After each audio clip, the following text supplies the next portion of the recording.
प्रश्न। संप्रभुता की विभिन्न विशेषताओं का वर्णन कीजिए अथवा संप्रभुता से क्या अभिप्राय है। इसकी विशेषताएं बताइए अथवा संप्रभुता की परिभाषा एवं लक्षणों का वर्णन कीजिए अथवा ऑस्टिन के प्रभुता सिद्धांत की व्याख्या कीजिए अथवा संप्रभुता से आप क्या समझते हैं।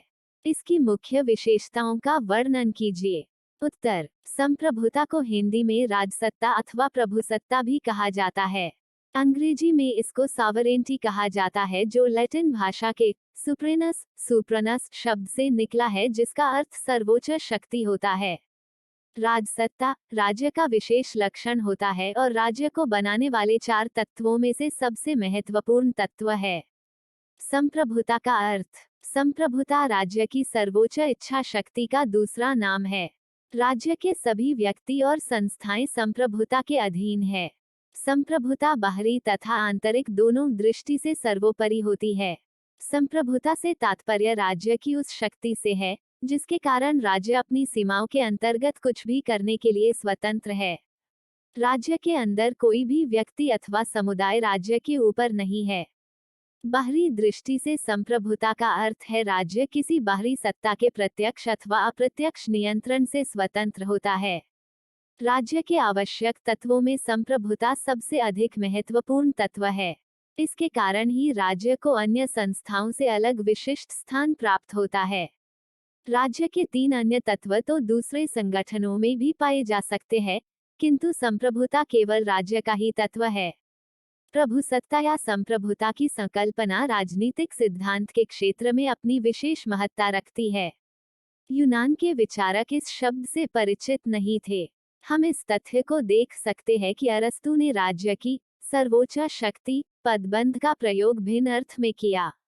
मध्य युग में विधिविदों, धर्माचार्यों तथा अन्य लेखकों ने राज्य की सर्वोच्च शक्ति अथवा राज्य की परम सत्ता जैसी शब्दावली का उस अर्थ में प्रयोग किया जो अब संप्रभुता शब्द के बारे में लगाते हैं। इस शब्द का प्रयोग करने तथा इसे परिभाषित करने का श्रेय फ्रांस के जीन बोंडा को प्राप्त है, जिसने 1576 में प्रकाशित अपनी पुस्तक में एक फ्रांच शब्द सोवरेनिटी का प्रयोग किया, जिसका अंग्रेजी समानार्थक शब्द सोवारेंटी बना। उसके शब्दों में प्रभुसत्ता नागरिकों तथा प्रजाजनों पर राज्य की सर्वोच्च शक्ति है जो कानून के नियंत्रण से परे है। संप्रभुता की परिभाषा। बोधा के अनुसार संप्रभुता राज्य की अपनी प्रजा तथा नागरिकों के ऊपर वह सर्वोच्च सत्ता है जिस पर किसी विधान का प्रतिबंध नहीं है। ग्रोसियस के अनुसार संप्रभुता किसी को मिली हुई वह सर्वोच्च शक्ति है जिसके ऊपर कोई प्रतिबंध नहीं है और जिसकी इच्छा की उपेक्षा कोई नहीं कर सकता है। सोल्टाउ के अनुसार राज्य द्वारा शासन करने की सर्वोच्च कानूनी शक्ति संप्रभुता है। बर्गेस के अनुसार राज्य के सब व्यक्तियों व व्यक्तियों के समुदायों के ऊपर जो मौलिक, संपूर्ण और असीम शक्ति है वही संप्रभुता है। दुग्वी के शब्दों में संप्रभुता राज्य की वह सर्वोच्च शक्ति है जो राज्य सीमा क्षेत्र में निवास करने वाले प्रत्येक व्यक्ति को बिना किसी बंधन के आज्ञा प्रदान करती है। विलोबी के अनुसार प्रभुसत्ता राज्य की सर्वोत्तम इच्छा होती है। जेंक्स के अनुसार संप्रभुता वह अंतिम व अमर्यादित अधिकार है जिसकी इच्छा द्वारा ही नागरिक कुछ कर सकते हैं। पोलक के अनुसार प्रभुसत्ता वह शक्ति है जो न तो अस्थायी होती है, न किसी अन्य द्वारा प्रदान की हुई होती है, न किन्हीं ऐसे विशिष्ट नियमों द्वारा बंधी हुई होती है जिन्हें वह स्वयं न बदल सके और न जो पृथ्वी पर अन्य किसी शक्ति के प्रति उत्तरदायी होती है। लास्की के अनुसार राज्य अपने प्रदेश में स्थित सभी व्यक्तियों तथा व्यक्ति समुदाय को आदेश देता है, परंतु वह इनमें से किसी के द्वारा आदेश प्राप्त नहीं करता। प्रभुसत्ता संबंधी उपर्युक्त परिभाषाओं का सार यही है कि एक निश्चित क्षेत्र में राज्य की सर्वोपरि शक्ति होती है, किंतु इनमें से अधिकांश परिभाषाएं एक पक्षीय है। वे प्रभुसत्ता के केवल एक पक्ष आंतरिक प्रभुसत्ता का ही विमोचन करती है, जबकि प्रभुसत्ता के 2 पक्ष आंतरिक प्रभुसत्ता तथा बाहरी प्रभुसत्ता होते हैं। यहाँ प्रभुसत्ता के दोनों पक्षों पर संक्षिप्त विचार किया जा सकता है।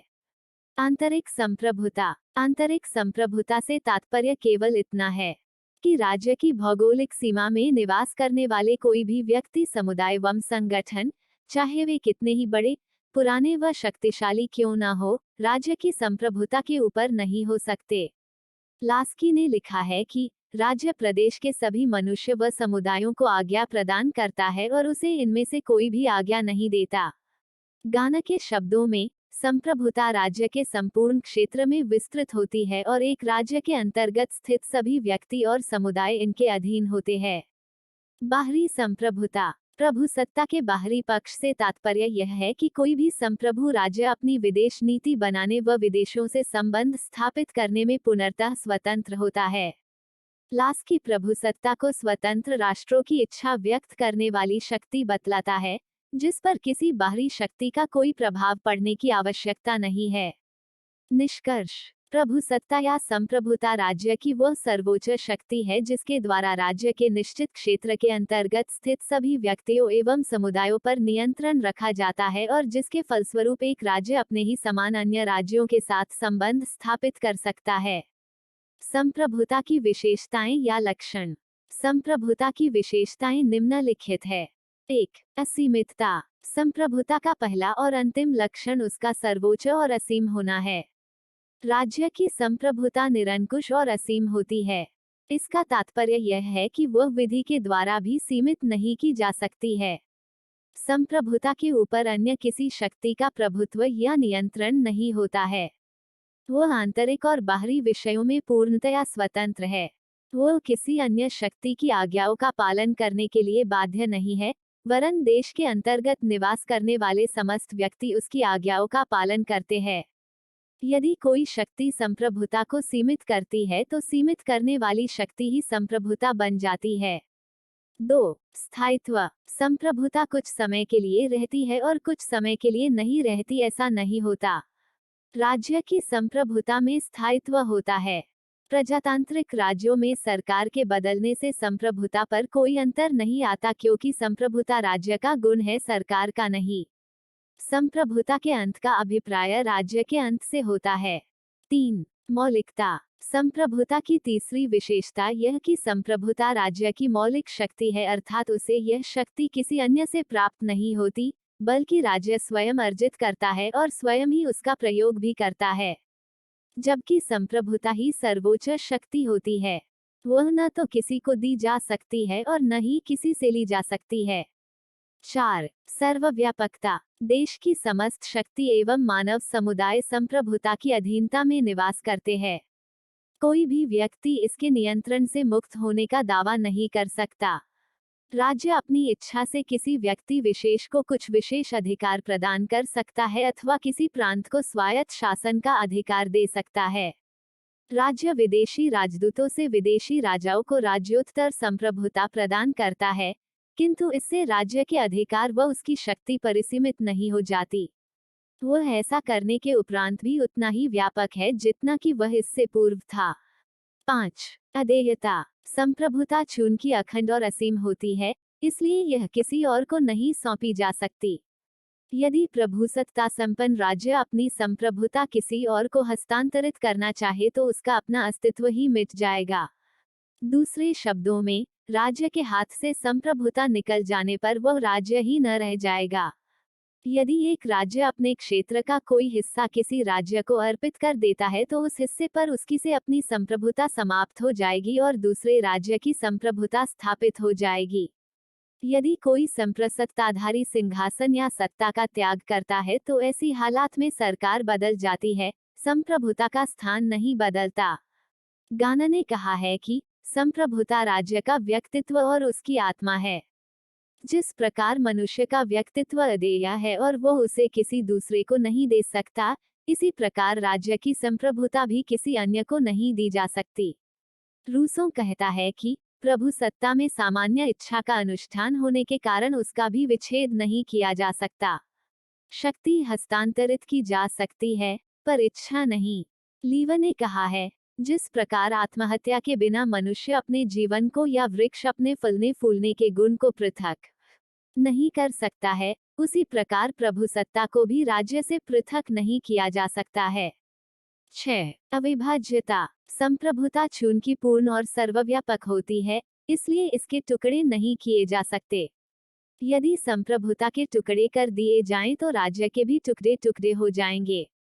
अन्य समूह या संस्थाएं अपने सदस्यों के संदर्भ में जिस सत्ता का प्रयोग करती है, वो उन्हें राज्य की संप्रभुता में से काटकर नहीं दी जाती, बल्कि वह राज्य की प्रभुसत्ता की देन होती है। राज्य की प्रभुसत्ता के सामने अन्य सब व्यक्तियों और संस्थाओं की सत्ता गौण होती है। संघीय व्यवस्था फेडरल सिस्टम के अंतर्गत भी संप्रभुता संघ और इकाइयों में बट नहीं जाती, बल्कि निर्दिष्ट विषयों के संदर्भ में उनके अधिकार क्षेत्र बटे होते हैं। अधिकार क्षेत्रों का यह वितरण या उनमें कोई संशोधन भी प्रभुसत्ता के प्रयोग से ही संभव होता है। काल्होन के अनुसार सर्वोच्च सत्ता एक पूर्ण वस्तु है। इसको विभक्त करना, इसको नष्ट करना है। यह राज्य की सर्वोच्च शक्ति है। जिस प्रकार हम अर्धवर्ग अथवा अर्ध त्रिभुज की कल्पना नहीं कर सकते, उसी प्रकार अर्ध सर्वोच्च सत्ता की भी कल्पना नहीं की जा सकती है। गेटल ने भी कहा है, अगर संप्रभुता पूर्ण नहीं होती है तो किसी भी राज्य का अस्तित्व नहीं रह सकता। अगर प्रभुसत्ता विभाजित है, तो इसका अर्थ एक से अधिक राज्यों का अस्तित्व है। 7. अनन्यता। संप्रभुता अनन्य मानी गई है। इसका अर्थ यह है कि राज्य में केवल एक ही संप्रभुता शक्ति हो सकती है, दो नहीं। संप्रभुता का अपने क्षेत्र में कोई प्रतिद्वंद्वी नहीं होता है, क्योंकि यदि एक राज्य में दो प्रभुसत्ताधारी सॉवरन मान लिए जाएं तो उससे राज्यों की एकता नष्ट हो जाती है। एक प्रभुत्व संपन्न राज्य सॉवरन स्टेट के अंदर दूसरा प्रभुत्व संपन्न राज्य नहीं रह सकता। संप्रभुता एक नजर ऐतिहासिक संदर्भ पर सामंती और धार्मिक अस्पष्टता के कारण दुविधा उत्पन्न हुई। इसके कारण उत्पन्न गड़बड़ी से जिस धर्मनिरपेक्ष राजतंत्र का उदय हुआ, उसी में संप्रभुता की आधुनिक अवधारणा ने अलग स्वरूप ग्रहण किया। इस सिद्धांत को प्रमुख रूप से बोदेन, हॉब्स और ऑस्टिन ने प्रतिपादित किया।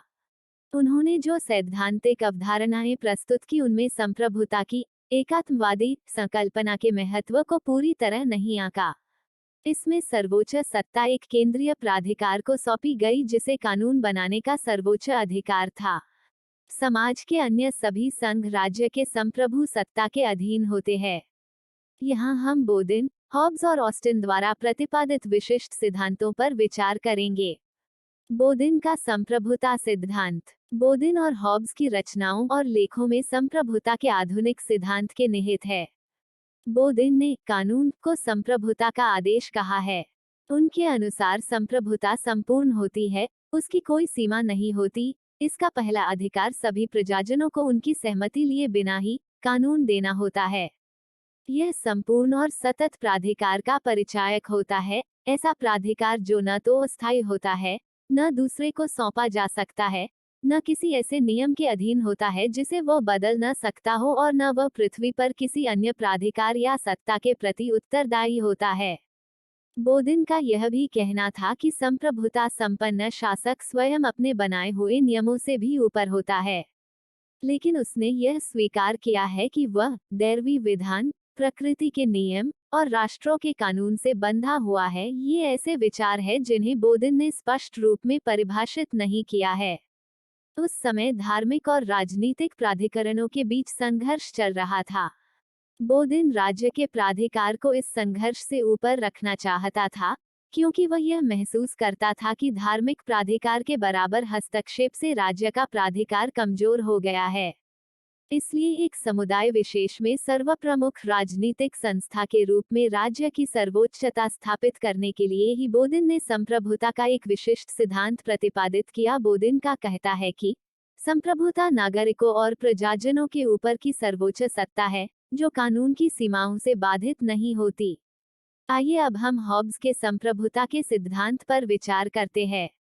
हॉब्स का संप्रभुता सिद्धांत। संप्रभुता की परिभाषा करते हुए हॉब्स ने इसे ऐसा व्यक्ति या ऐसी सभा कहा है जिसका आदेश माना ही जाए।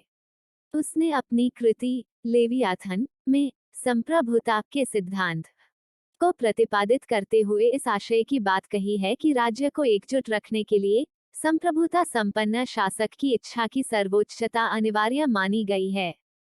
उनका मत है कि इंग्लैंड के गृह युद्ध में धार्मिक और राजनीतिक वर्गों के झगड़ों से मुक्ति दिलाने वाले के रूप में धर्मनिरपेक्ष शासक सत्ता में आया।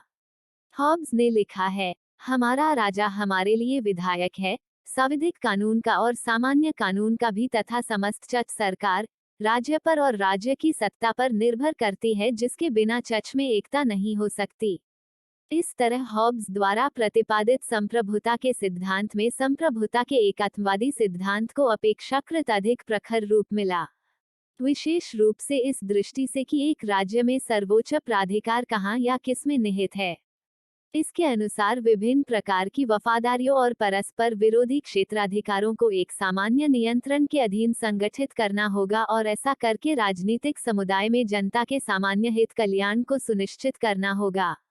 इससे यह संकेत मिला है कि धर्मनिरपेक्ष शासक के नियंत्रण में अराजकता के स्थान पर व्यवस्था आएगी। असल में हॉब्स का विचार यह स्थापित करना था कि एक बार अगर लोग राज्य के आधारभूत कानूनों को स्वीकार कर ले तो संप्रभुता संपन्न शासक को प्रजाजनों पर शासन करने का सहज, स्वाभाविक और अहर्निय अधिकार होता है। ऑस्टिन का संप्रभुता सिद्धांत। संप्रभुता के विषय में जॉन ऑस्टिन के विचार मोटे तौर पर हॉब्स के विचारों पर ही आधारित है।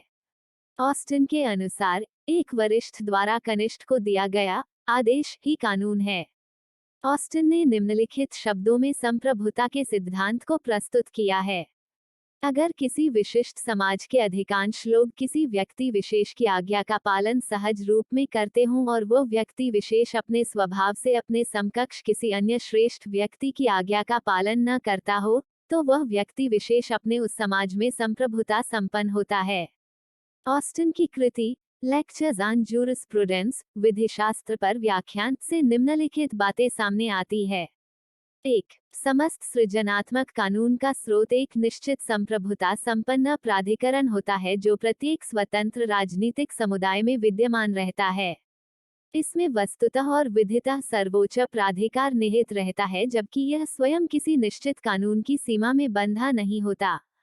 2. कानून एक ऐसा आदेश है जो नागरिकों के आचरण के सामान्य नियम निर्धारित करता है।